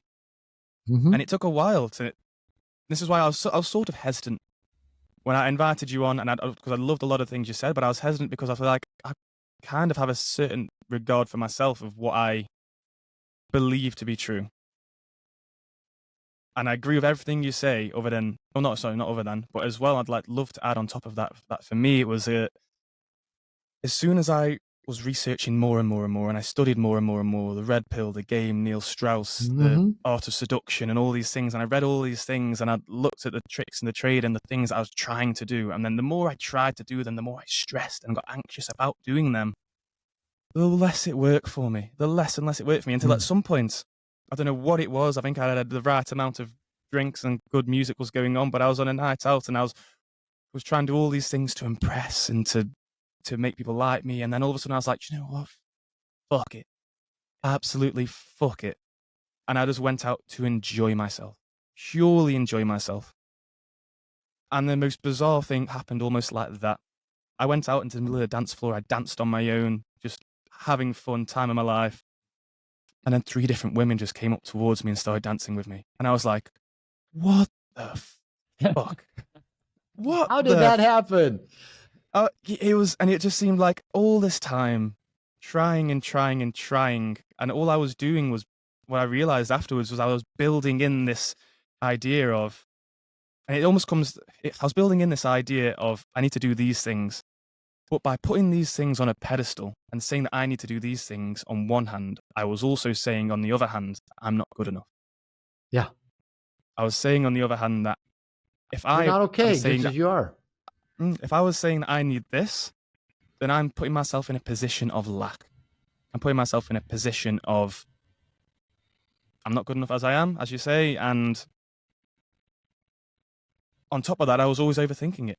And then that's why I said to you earlier on that I don't prepare questions. I just like to have a conversation with somebody, because if I can be clear-headed and actually connect with somebody openly, honestly, authentically, I can feel a lot better. They can feel a lot better. And I feel that people will feel that. And the things that you say and the things that come out of your mouth will have that resonation and, as we said, can spread so far.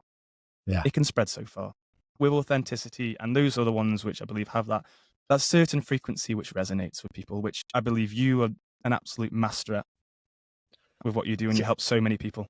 So why were you hesitant to invite me on your show? I didn't put those pieces together. I actually went through all that same phase you did when I got divorced in my 40s and never dated. I read the game. I picked up David D'Angelo's Double Your Dating. Guys were giving me videos and I went through all that and I didn't like it either. I thought, I'm just going to be myself. I'm just going to talk to people. I'm just going to walk through open doors. And there was probably some rational male stuff back then, but Red Pill wasn't, didn't have quite the status it does. So I didn't fall into any of that. But I've spoken at Red Pill conferences. So, I know the people. So, but I went through the same thing. I just thought, wait a minute, I don't want to try to hypnotize somebody, do a poll question, do magic tricks for them, practice NLP. I'm just going to ask them how their day's going so far. Be me and see where that goes. Well, exactly. And so the hesitation wasn't so much in terms of you as a person. The hesitation was, for me, from my own personal experience with relationship coaches and quote unquote gurus, and often things that are touted, and the way that misled me at a very pivotal time. And it took me to realize for myself. However, what the overcoming for that with you in particular, Robert Glover, Dr. Robert Glover, was I get to be a significant part of your transition. So for you in particular, it was the fact that I listened to a few podcasts you were on, and I could hear what you were saying. And I could hear that it wasn't just touted from a place of above everybody else. It was touted and it was spoken authentically and from a place of, I don't have all the answers. This is what I found works for me, and I resonated with a lot. And that's a truer sign of any that I would love to speak to anybody who's got immense wisdom and experience and knowledge, is that I resonate with them on some level. I don't necessarily agree with all people, but I resonate with them, and there's a reason I resonate with them. So if we can get together and bounce back and forth and have a great conversation, that resonation amplifies. Yeah. No, I like that. I mean, I've often jokingly said, after I'd written No More Mr. Nice Guy, I mean, I got a doctorate in marriage and family therapy at 29. And then when I got out in the dating world and learned to date and started doing some dating programs, because guys said, teach us what you're doing. There was a period I would joke that I said, I'm a marriage therapist who's been divorced twice, a dating guru that doesn't have a girlfriend, and people still line up to pay me money. Because really what I was talking about was just from my own experience, my own struggles, what I'd say I've bumbled my way through every relationship that I've had. And, I even have a little bit of shame at times to say I've been married 3 times, and I'm a marriage therapist, relationship expert. And, I have to deal with that it's not a big shame, but there's a little bit of that twinge there. But the truth is, I think if I bumbled my way through shit and I've learned something, hopefully that's helpful for somebody else, because what they don't tell us when we're young is everybody bumbles their way through their relationships. There's no money in that. You can't sell books on that. You can't sell books on it. You can't sell books. But, even the people that look like, oh, yeah, I knew such and such couple, and they looked happy and they did that. And then, as soon as the kids got away from home, they got divorced. You go, who saw that coming, right? And the truth is they just stuck it out to get the kids out of the house and out of school. But, long-term, monogamous, lifelong, pair-bonded relationships with the opposite sex are not in our human DNA.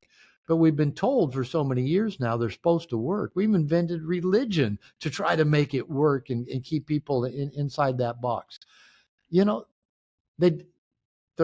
work, but they are powerful personal growth machines. We can learn so much if we're willing to go down that route of being vulnerable and struggling and bumbling and fucking our way up through these personal relationships. If we're open to looking at them as just a powerful personal growth machine, when people say, well, my marriage failed, I go, I don't believe in failed marriages. Well, my marriage didn't succeed. That's not. If you succeeded, if you learned something, that's a success. That's a success. Yeah, 100%. And again, having that inner confidence that comes from being able to say, I love you to pieces. And I said this to my partner so many times, that I don't need you. I want you. Yeah. That's a And healthy having place. having a confidence within yourself to be able to say, like, if this person, if things don't work out for whatever reason, you'll be okay.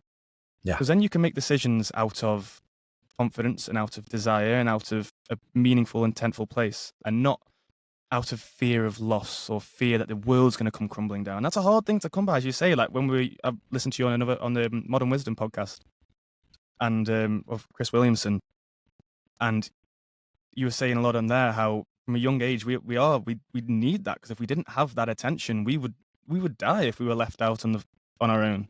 Yeah. To be able to again overcome that, and having that life experience, like you say, when you young men get to a certain age, having that kind of life or death experience, going out into the forest on their own and surviving, and having that rite of passage, and that's something which you've kind of got to be lucky to have in today's day and age. And Yeah. I had that for myself, and for me it was drug induced. To be honest with you, for me it was a very intense LSD experience, which kind of shook me to my core and put fear through my life.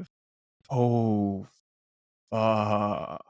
And then from there, I had to do a lot of re-evaluating and seeing I'm not who I think I am. I'm not all I am. I'm not all I big myself up to be. And having to put back the pieces together in a way which one, I liked, and two, was honest with the world and truthful with the world.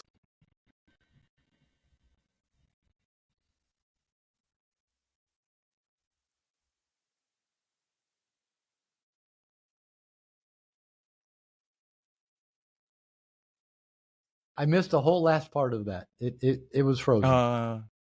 Sorry. Are you connected now? It was about good drug-induced ego death, which, as you were talking about, that's another thing that the younger generation does have. Yeah, the generation before, just right before me, had a lot of LSD, and all that. I missed out on most of that. I grew up during the war on drugs. This is your brain on drugs, and if you take LSD, you'll jump off a building and kill yourself. Yeah, tune in, drop out.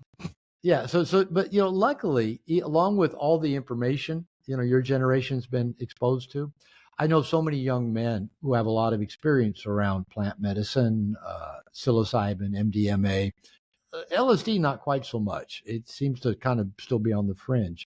And young men are having powerful ego death, life transformation, and even like going off to India and learning to meditate in their 20s. I never even thought to do something like that.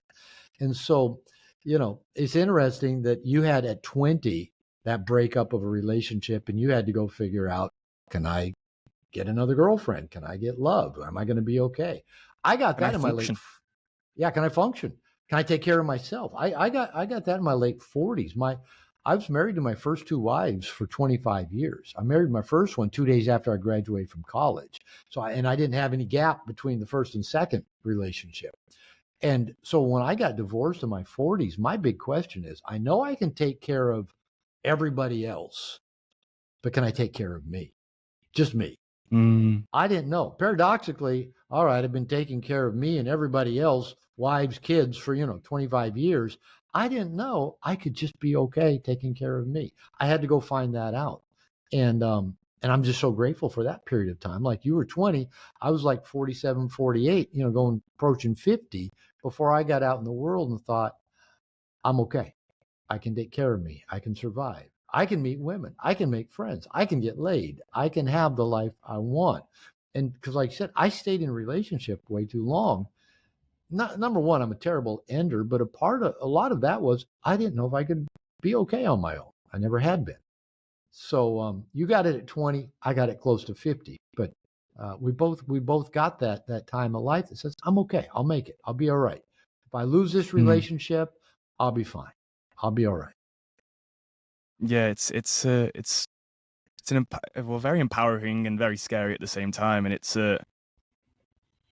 something. Well, it begs that question of, as you say you're a terrible ender, and that's something that stuck with me, because you never really know, and it's often, if something's too good, it could necessarily be bad in terms of your own development of where you are at that time. And that's a question I've had in relationships beforehand. Like, when's the right time to either end Yeah. something, or when's it to keep Should going? I walk When do away? you stick Yeah. it? When do you stick to it? When do you walk away? When is it better for your development, or when do you kind of be a little bit sacrificial in terms of, no, I've committed? Here's what I've learned, for what it's worth, for me, is that in terms of when should I leave? When I did become single in my late 40s, I decided on two things. One, I had to become a better picker. I had to pick women that were a better match for me and my first two wives. I'm grateful for both of them, extremely grateful. But they weren't the best matches for me. But I stayed way too long because I didn't know I could pick better and get a better match. So I had to be a better picker, but also decided I had to be a better ender. I quickly found out that being a good ender covers a multitude of sins of being a bad picker. I also realized that dating is a series of bad picks. Guys would come to me once I started teaching dating. They go, Robert, I keep having all these one and done coffee dates. And I go, good. It's supposed to work that way. You shouldn't marry, the first woman you go on a date with. You should meet a lot of women, and most of those are not going to be a mutual attraction or a mutual compatibility. That's the way it should work. So be a good ender. And so I decided to practice being a good ender. If that meant after one coffee date, be a good ender. If it meant after 3 dates, be a good ender. If it meant after having sex with a woman, be a good ender. If it meant 3 months in and I knew she was really into me and I wasn't that into her, be a good ender. So I really having been conscious about being a good ender, because I think that's an essential life skill, not just in relationship, but so many areas of life. Career, work, everything. Yeah. Everything. And here's one of the things looking back in hindsight, and this is from my perspective, and if you talk to my ex-partners, they might see it differently. But in every relationship, well, the majority of them that I'm no longer in, that I was in before, at some point, the partner basically dug in their heels and basically said, don't expect any more. Don't expect any more kindness, any more personal growth, any more sex, any more, respect or appreciation. This is, I'm not giving anymore. I'm not changing anymore. I'm not growing. And, I think I pretty much always knew about when that time was, but I'm kind of this eternal optimist and a bad ender. And I think the best of people. I think I'm going to keep growing. I'm going to keep challenging myself. Surely they will too. And they didn't. At some point, and then so I usually stayed a few years too long till my resentments build up, and then I acted badly, and then I get to be the bad guy that blew up a relationship. But that's one thing to look at. Not is your partner perfect, or do they have flaws, or do they get on your nerves sometimes, or do you wish they weren't that way? Yeah, that's going to be true no matter who you're with. You can be true with an amazing human being, and that will still happen. I'm sure Gandhi's wife said, would you just eat something? Your stomach breath is terrible. It's just going to be that way. So what I would say pay attention to is when they seem to get stuck, when those heels get dug in, when no matter what you do, they push back, they resist. That's probably the best time to give serious thought and talk to people who know you well about, is this time to leave? And it's not that they're at fault or they're the problem, but if you want something more, if you want growth, if you want the both of you evolving past your neuroses, past your defense mechanisms, because that's really what kills most relationships, probably unrealistic expectations and our neuroses and defense mechanisms. The things we learned to do when we were 3 months old and 3 years old to survive, that now they become maladaptive as adults.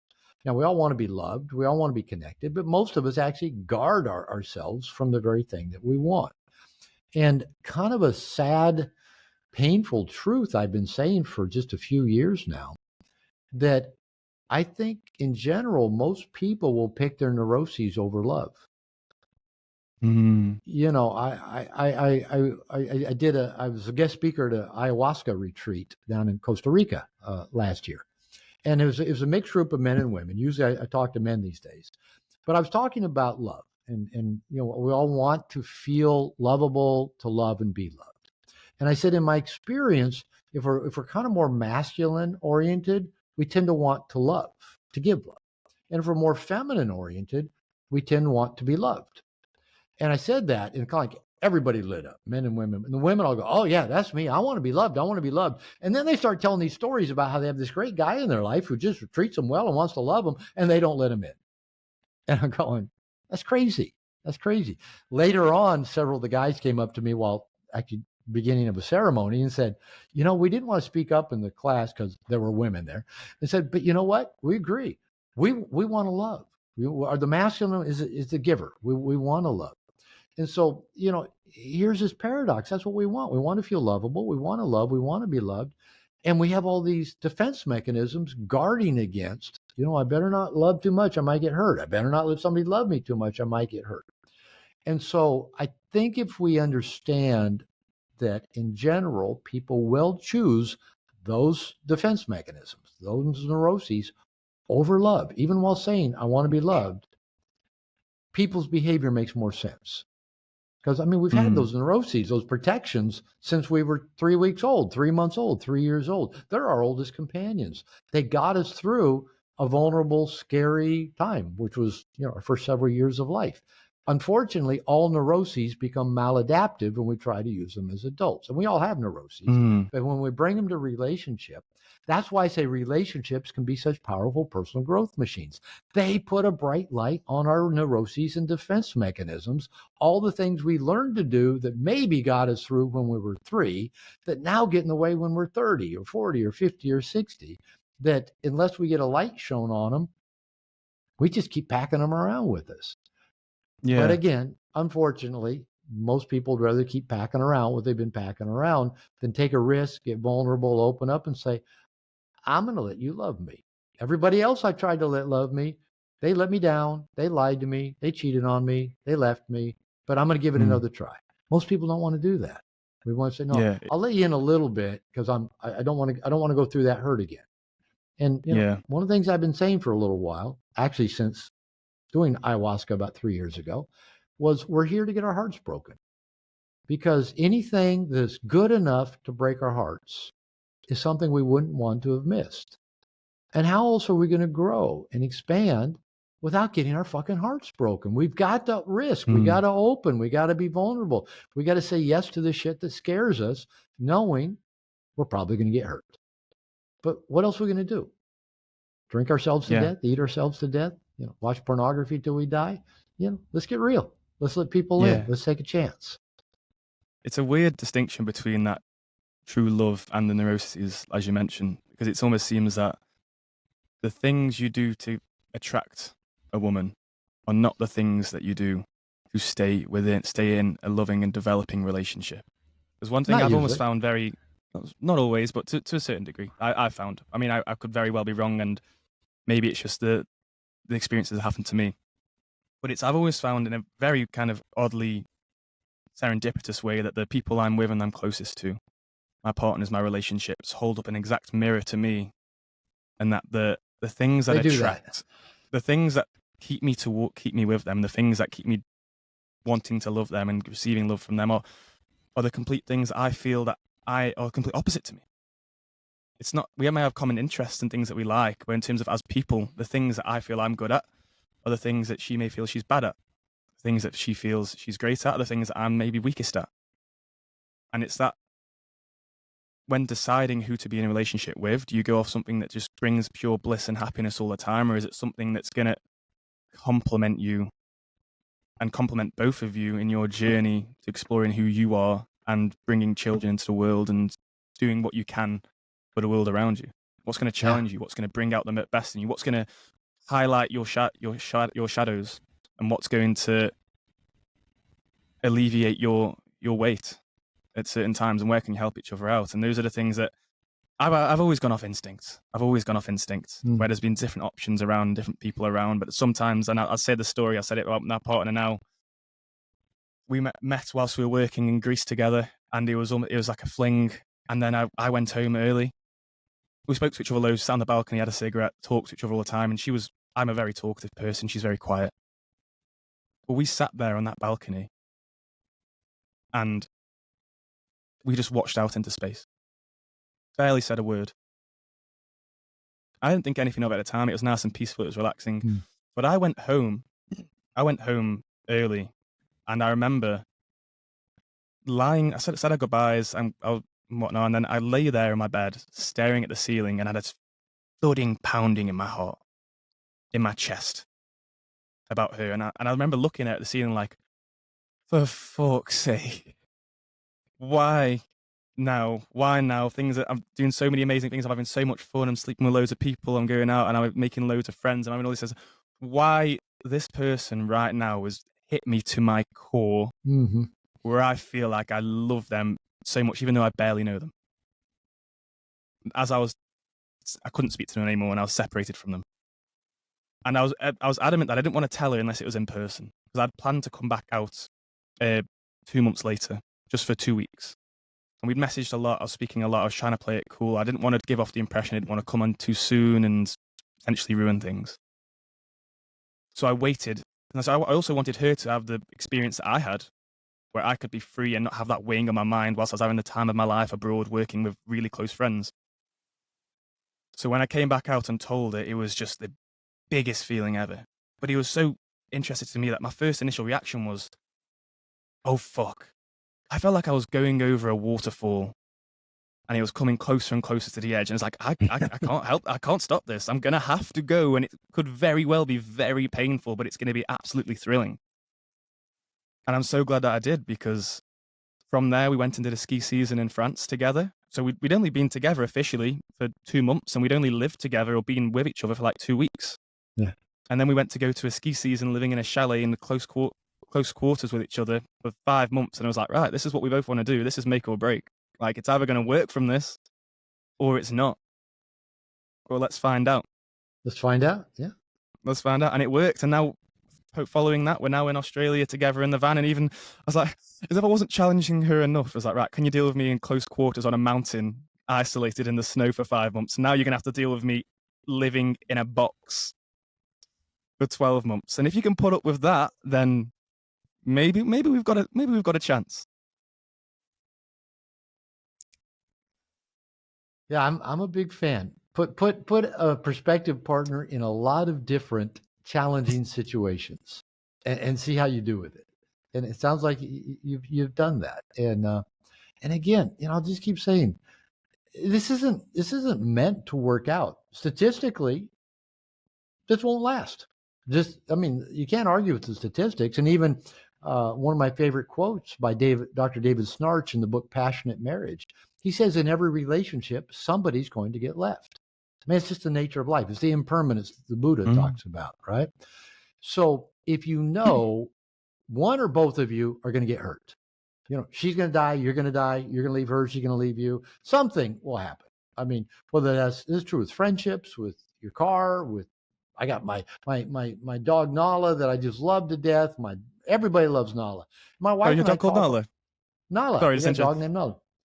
Sorry, very interesting, because we named this van Nala. Nala. Nala, N-A-L-A. Where'd you get the name from?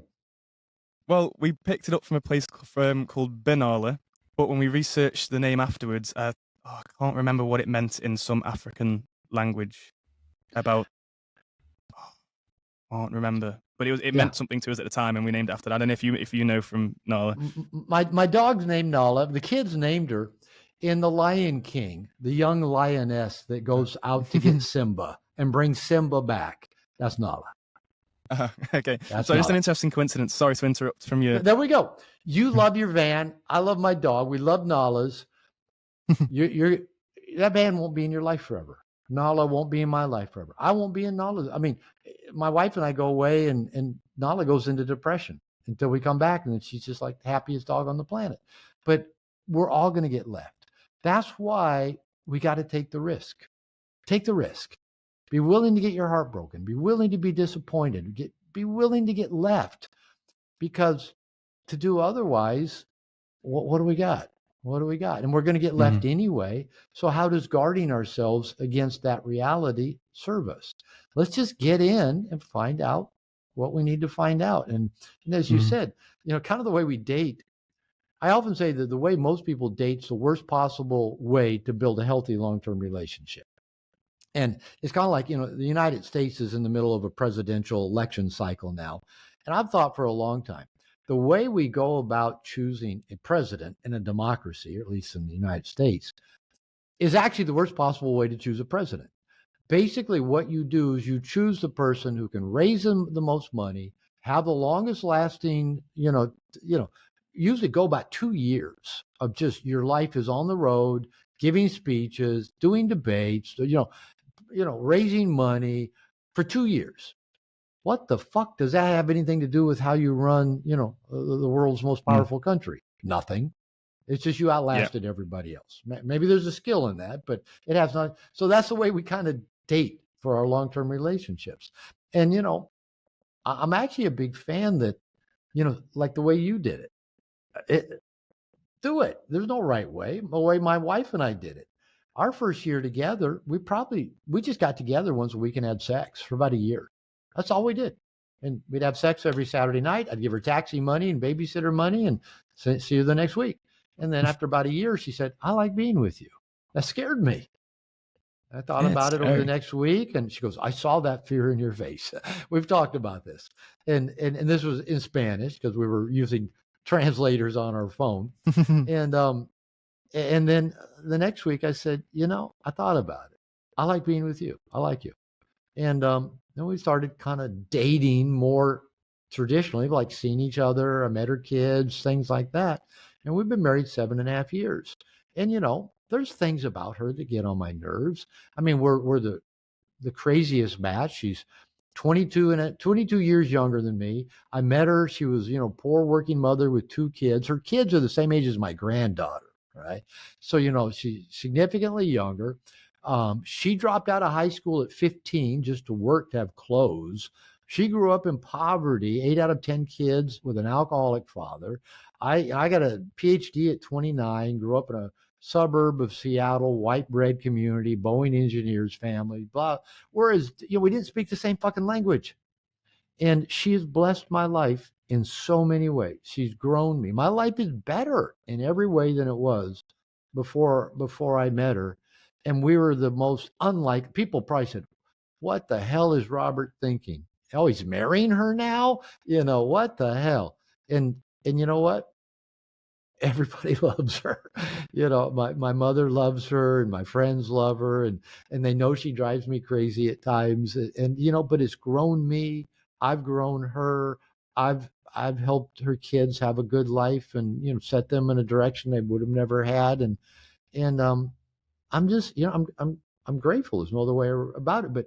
But would I say that's the right way to go about meeting a woman you plan on spending maybe the rest of our lives together?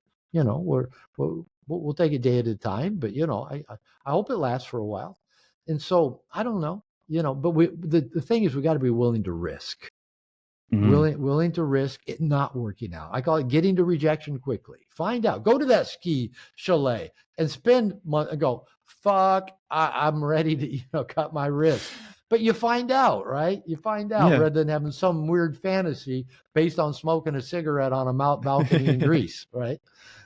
Well, it's kind of a running theme now. I've noticed a few times in the past couple episodes I've done. I've come to this same sort of saying, which I'm beginning to love more and more. I use more and more often now, which is to have it all, you've got to risk it all. There you go. And all we can be is grateful, like you say. All you can be is grateful, and when you can first decipher, and then ignore or forget or break those societal expectations, you're so free, and the people around you can see what it does because you're out of those continuous habits that you're always perpetuating for yourself. And therefore, the people around you can see your authentic self, and you can see your authentic self, and you can learn from that. And Robert, before we wrap it up today, I'd just love to say I'm so grateful that you've, one, come on today to speak to myself and share yourself with my audience, and 2, are as authentic as you are and share the message that you're sharing in your own way, how you believe to be true and what resonates with you, because it resonates with so many people and helps them. And that, as we spoke about, that goes so far. It goes so far, further than you could ever know. So thank you. Thank you. I'm glad you overcame your hesitancy and asked me. This was fun. And I'm So, like you. I like just having a good chat, it's and good. letting it go where it goes. We had a good time, so I appreciate it. I'm honestly, thank you so much, and it means a lot. Just one last thing before we wrap it up. I'd just like to ask, in as broader terms as possible, hasn't got to be specific. I'd like to ask everybody just that one little last bit of wisdom. The podcast is called Live Incredibly. What would you have as your almost like your epitaph question? What would you like to share with the world? One little thing which you believe can help everyone live that little bit better, and why? Yeah. The thing that just comes to mind, I like these kind of questions that you don't get to think about.